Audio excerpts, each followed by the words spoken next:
Um lugar de sacrifício de solo você vai fazer para mim, e vai sacrificar sobre ele suas ascensões e suas completudes, seus rebanhos e seus bois, em todo lugar onde eu fizer pensar a minha fama, que é salvação. Vou chegar a você e vou derramar bondade em você. Tá.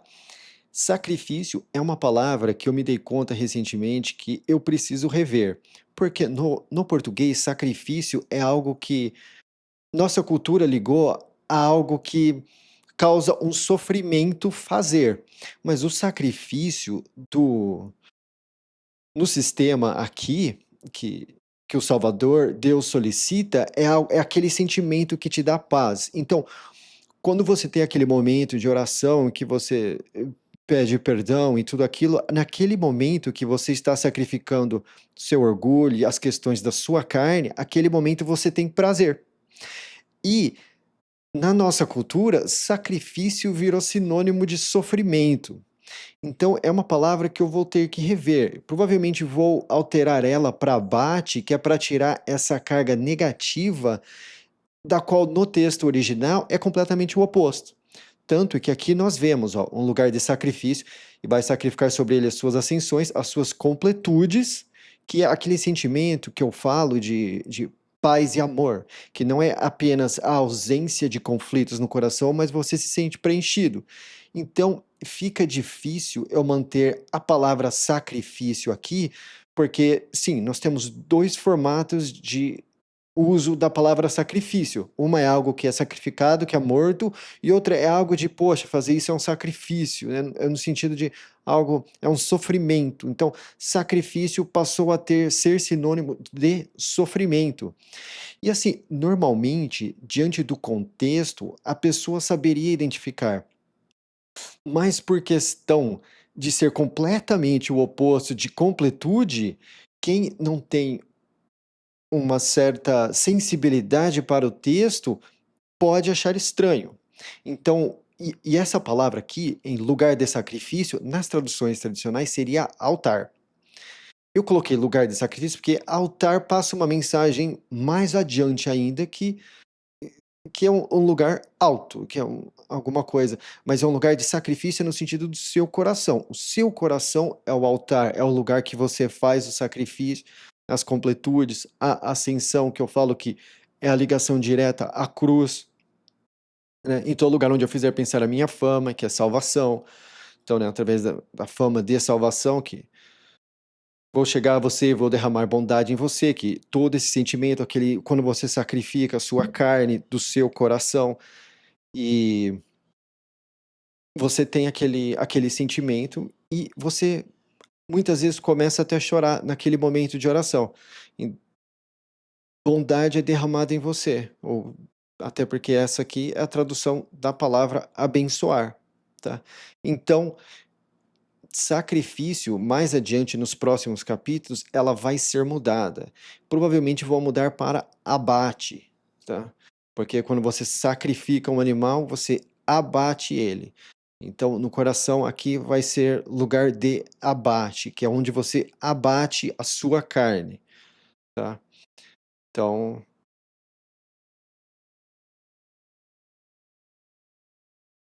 não, quer saber? No 20 eu vou deixar sacrifício. Dali em diante eu vou rever isso, porque eu fiz também uma hierarquia do que cada palavra é.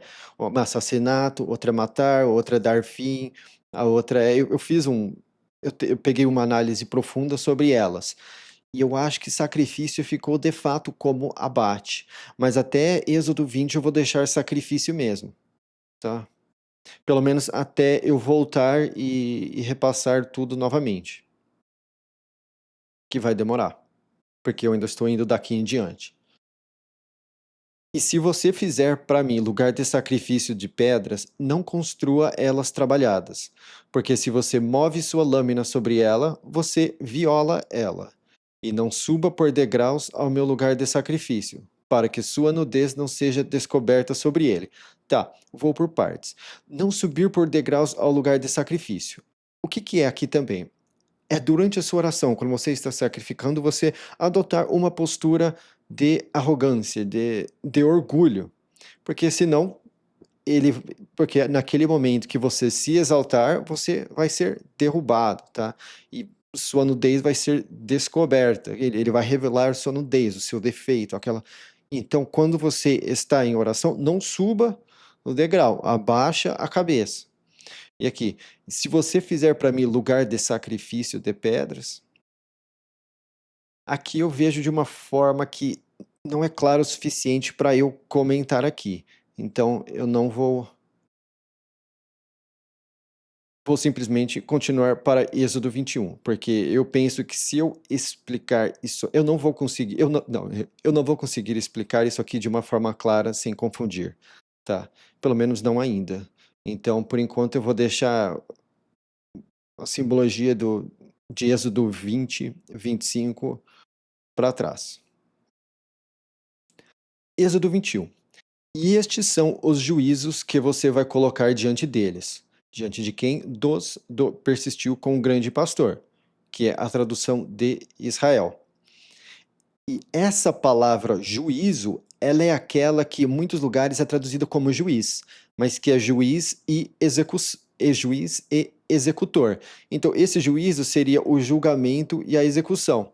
Mas eu percebi que dava para encaixar juízo, porque juízo é a base do que é julgado e também é o que decorre daquilo, né? Aquilo foi um juízo. Então dá para deixar isso aqui dessa forma. Quando você comprar um escravo do cruzamento, tá? Eu estava traduzindo hebreu para além, ou do além. Mas eu percebi que o foco da palavra, de fato, está no cruzamento e não em estar do outro lado, porque essa é a raiz, né? É o verbo que é usado para atravessar, para cruzar um rio e coisas assim. Então, eu fui mais à raiz da palavra ainda. Então, aqui, lá já estava de forma específica, que é além, é alguém que fez o cruzamento. Aqui está mais ainda, porque aqui é o cruzamento. Então, o escravo do cruzamento é um escravo dos hebreus, nos idiomas tradicionais, que eles são o povo hebreu, que é há muitas gerações antes daqui, teve um homem que se chamava Eber. E todo que é descendente de Eber, nessa época aqui, é hebreu. E Eber é cruzar, no sentido de atravessar um rio. Né? E é interessante porque a palavra cruz aí, né? Então nós vamos ver que essa palavra cruz, ela vai ter um encaixe melhor ainda, que é outro motivo que eu percebi que ao trocar de ao ser mais específico ainda, com a questão de cruzamento, ao invés de do além, que é além do cruzamento, eu vi que tivemos mais encaixes diante da palavra. Então, vamos continuar. Quando você comprar um escravo do cruzamento, ele vai servir 6 anos, e no sétimo ele vai sair para a liberdade, grátis. Tá. Aqui, nas tradicionais, vai estar de graça. Mas colocar de graça aqui entra em conflito com questão do que é a graça do Salvador. E não é a mesma palavra. Aqui simplesmente quer dizer que saiu sem troco de prata. Tá? Então, de graça aqui seria também correto no nosso idioma, mas para não confundir com a palavra graça no restante do texto e onde está a Bíblia, grátis é melhor. Se ele entrou com o corpo dele vai sair. Se ele era senhor de uma mulher, a mulher dele vai sair com ele. Se o dono dele der a ele uma mulher, e ela parir para ele filhos ou filhas, a mulher e os filhos dela vão ser do dono dela. E ele vai sair com o corpo dele. Tá. Aqui nós temos duas palavras. Dono é Adonai e Senhor é Baal. Essas são as duas palavras que, ao meu ver, elas estão trocadas, tá? Ao meu ver, nós teríamos que, sabe aquela palavrona grande que eles substituem o nome, o nome de Deus, né? Que eles colocam tudo em Senhor? No meu ver, teria que ser dono. Primeiro, porque o grego trata dono dessa forma. Segundo, porque a pronúncia dessa palavra no hebraico é Adonai, que até a pronúncia parece com a palavra dono. Terceiro, porque é usado em sistemas de compra e de pertence. Então, se você compra algo, você é dono daquilo, você não é senhor daquilo, né? Então, aqui nós vemos claramente o uso dessas duas palavras num contexto onde elas de fato se encaixam, tá? Aqui, ó, no mesmo lugar tem as duas. Então, ó, o escravo, ele tem um dono, mas o escravo, ele é senhor de uma mulher. E a mulher é senhora dele. E a palavra Baal, ela é usada dessa forma. Acho que lá em Abraão, no pai de multidões, uma das coisas que eles falam para ele ah, que o Salvador, inclusive, fala para o homem lá que ia ficar com a mulher dele, pois ele é senhor de uma senhora. E lá, Baal é usado e Baal no feminino é usado. Então, ele é senhor dela e ela é senhora dele, que condiz com o que nós sabemos do casamento, né? Ele é senhor dela e ela é senhora dele. O homem não é dono da mulher e a mulher não é dona dele. Ele é senhor dela e ela é senhora dele. Dono mesmo é.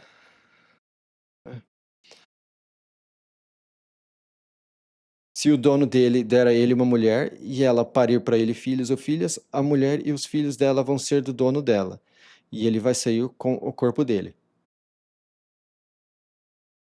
Aqui também tem uma questão de mais do Novo Testamento, de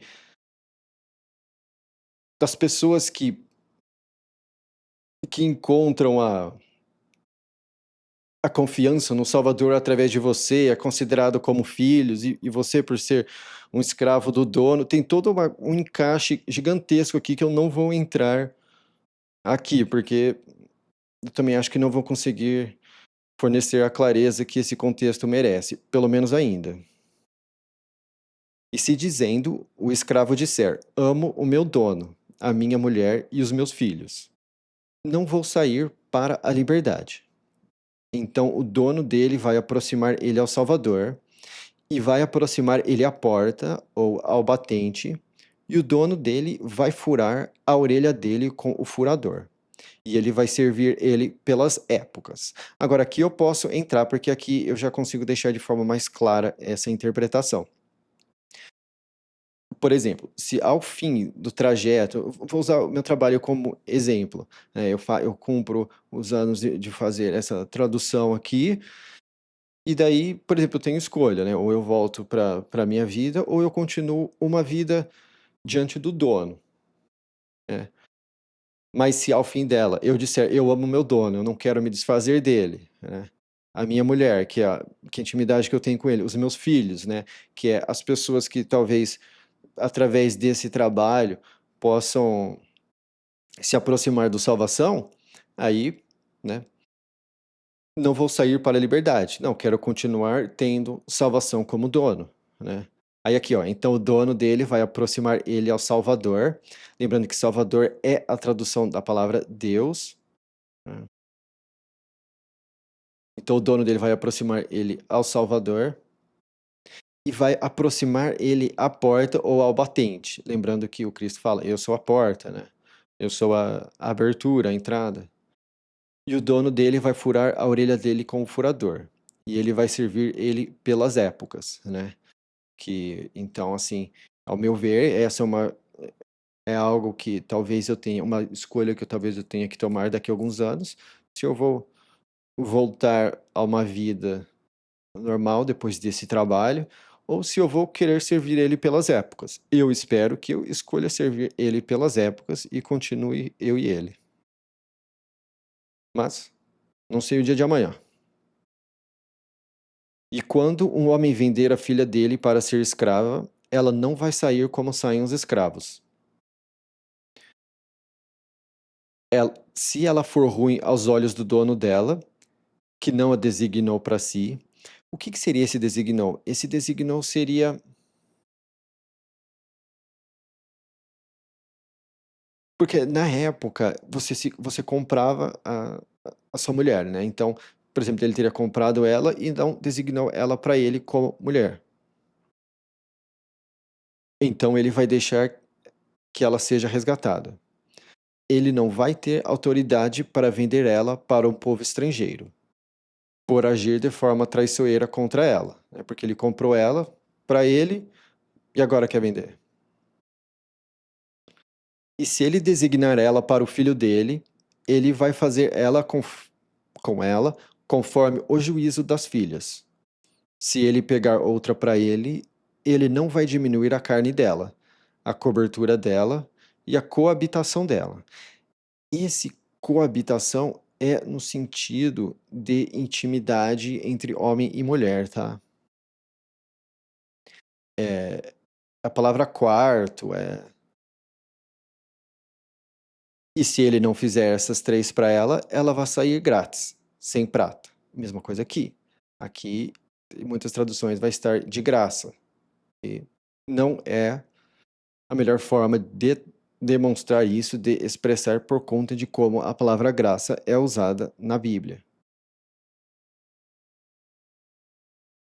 O que bater em um homem e ele tiver fim, com certeza será dado fim. Então, esse fim é interessante, porque o Cristo fala, né? Eu sou o começo e o fim, o alfa e o ômega. E essa palavra que é usada para ter fim, a última letra dela é uma cruz. Então é engraçado quando ele fala eu sou o começo e o fim, e né, justamente essa palavra que é tiver fim. Né? E aqui nós entramos em uma publicação além. O que bater em um homem e ele tiver fim. Então, por exemplo, você matou alguém, com certeza será dado fim. Só que tem duas formas de você. Essa palavra, ela é tradicionalmente traduzida como morrer. Com certeza ele será morto, tá? Não é morrer, é matar. Então, com certeza será dado fim é interessante, porque tem duas formas, biblicamente, que você morre, que você tem um fim. Uma delas é diante da salvação, enquanto você ainda está na carne, e a outra é quando a sua carne morre. A que você, o fim que você tem em vida é aquele que o seu coração se chega à salvação e você busca ele. Então, o que acontece? Perante o escopo do Novo Testamento, e a forma que essa palavra é usada, porque quando estamos lidando com Adão, aqui também fala, é a mesma forma que o salvação fala, né? Você será dado fim. Se você comer do fruto, você será morto. Está lá, né? Que eu coloco como terá fim, será dado fim, que tem duas aplicações. Então nós temos esses dois encaixes. Então, você matou alguém, existe. Então, aí entra a questão, né? Se você deu fim a um homem, né? Olha a dupla jogada. Se você deu fim a um homem, existe arrependimento? Existe, porque é a mesma palavra que é usada para você ter fim aqui e ter fim no seu coração da vida da carne. E de uma outra forma também, que bater em um homem e ele tiver fim, né? Por exemplo, se você ajudar alguém a ter esse fim de buscar a salvação, a você também vai ter aquele negócio do fim da sua carne no seu coração. Então aqui nós temos duas aplicações também. Mas se ele não armou cilada e o Salvador entregou na mão dele, então vou colocar para você um lugar para onde ele vai fugir. Tá. Então aqui nós vemos que são duas aplicações. Uma delas é o assassinato culposo e o assassinato doloso, né? Então se você fez por com intenção, é doloso. Teve dolo, a pena é maior. Se foi culposo, a pena é menor. Você tem para onde fugir. Então, o próprio salvação tem uma diferença entre o que é culposo e o que é doloso. É dessa forma que o sistema jurídico brasileiro faz, dessa forma também é feito aqui. Mas se um homem ferver com soberba contra o próximo dele, para matar ele com astúcia, você vai tirar ele do meu lugar de sacrifício, para ter fim. Isso aqui de novo, lugar de sacrifício. Sacrifício é uma palavra muito pesada para deixar aqui. De fato, eu tenho que colocar abate aqui. Porque senão fica parecendo que, pô, se você mata alguém, aí você sai do lugar de sacrifício, a vida melhora. Isso fica estranho. Não dá para manter sacrifício. Porque dependendo do escopo da pessoa que está lendo, do quanto a pessoa já está sabendo, do nível de busca que ela está, deixar sacrifício aqui causa um ruído muito forte na mensagem. E isso eu fui sacar há pouco. Quando eu estava começando isso aqui, eu me toquei que nós temos um duplo sentido para a palavra sacrifício. E o que bater no pai dele ou na mãe dele, com certeza será dado fim. Que como que está nas tradicionais? O que ferir, o quem agredir. Não, mas a palavra é de fato bater, tá? Não é ferir. Ah, você pode bater, você não pode ferir. Não, é bater. Não, não é ferir, não. É bater mesmo, tá? Então é muito. E muitas coisas. Quem for mais a fundo de pesquisar essas coisas, que eu não recomendo, eu recomendo que busque o que de fato está na Bíblia. Vocês provavelmente vão encontrar exceções acontecendo. Eu sei que eu já ouvi falar de algumas, de, de voltas que eles davam na palavra para não precisar cumprir ela. Nós vamos ver isso mais adiante em alguns lugares, né? O Cristo mesmo fala isso lá no Novo Testamento, que eles criaram exceções sobre, né, como funciona o ouro do templo, as doações, os presentes que eles dão no templo, para não ter que dar para o pai ou para a mãe, e coisa assim. Então, ele mesmo fala isso. Então, eles inventam certas tecnicalidades que muitas vezes, ao meu ver, é por conta, né, dessas faltas de capricho no texto. É de fato bater, tá? Ah, mas poxa, eu estava andando e bati sem querer o cotovelo no meu pai e ficou doendo. Aí nós vemos aqui, né, que existe uma clara diferença entre algo doloso que você faz por querer e algo culposo, onde acontece pela sua mão.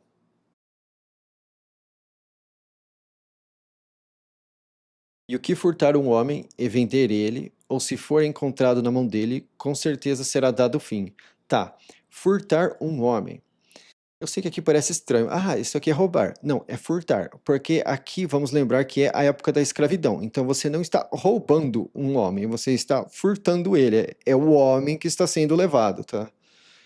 É aqui, ó. Nesse aqui tá raptar, sequestrar, raptar, furtar. Aqui, ó. Esse aqui tá furtar. Esse aqui tá certo. Ok. Então é nesse sentido, tá? E daí, por que que você não colocou raptar aqui? Ah, porque o mandamento lá atrás está não furtar. Então, se de repente aqui eu coloco raptar, cria ruído na mensagem. Então é bem literal, furtar um homem, você levou o homem. Então, furtar uma pessoa, né, sequestrar alguém para escravidão é contra a lei do Salvador. Agora, se a pessoa está em dívida e ela não tem como pagar a dívida, aí ela é vendida como escrava. Ela não está sendo furtada, ela está quitando a dívida que ela criou. E o que mal dizer do pai dele ou a mãe dele, com certeza será dado fim. Aqui, nas traduções tradicionais, vocês vão ter amaldiçoar. Olha lá, amaldiçoar. Isso é péssimo, tá? Por que que isso é péssimo? Porque fica parecendo que é maldição, né? Ah, eu vou fazer aqui o que eles chamam de um feitiço aqui contra o meu pai. Então a coisa sai. E como que eu sei que é mal dizer, que é dizer mal, falar mal? Porque Paulo, no Novo Testamento, quando ele fala, não se pode maldizer do sumo sacerdote, que é das autoridades, né, da autoridade lá da época dele. Ele usa simplesmente a palavra que significa mal e a palavra que significa falar. É no sentido literal. Então aqui é maldizer, não é amaldiçoar, não é fazer feitiço. Existem outras palavras que são usadas para feitiços, que eu já usei aqui, sussurros e coisas assim. E essa não é ela. Essa é literalmente quando você pega a palavra que Paulo usa lá para fazer ligação à lei aqui no Antigo Testamento, quando ele cita o Antigo Testamento, você vê que é mal dizer, literalmente, mal falar. Literalmente, na verdade, seria falar mal, tá? Mas como mal dizer é um verbo, eu coloquei mal dizer. E aqui tem duas aplicações, tá? Por quê? Porque vamos lembrar que estamos falando do persistiu com o grande pastor, de Israel, tá? Então, quem persiste com o grande pastor, o pai dele já é o Salvador. E a mãe dele já também é o Salvador. É Salvador Pai, Salvador Filho, é pai, mãe, ali, tá? Então, quando você está persistindo com o grande pastor, se você fala mal de Deus, você imediatamente, mal de Deus, você imediatamente sente no seu coração um vazio muito grande. É uma coisa bastante instantânea. Eu não recomendo que você nem ouse tentar, ai, quero saber se de fato isso. Se você está com intimidade com ele há muito tempo e você faz isso, na hora o seu semblante cai. É uma coisa assim, é fato.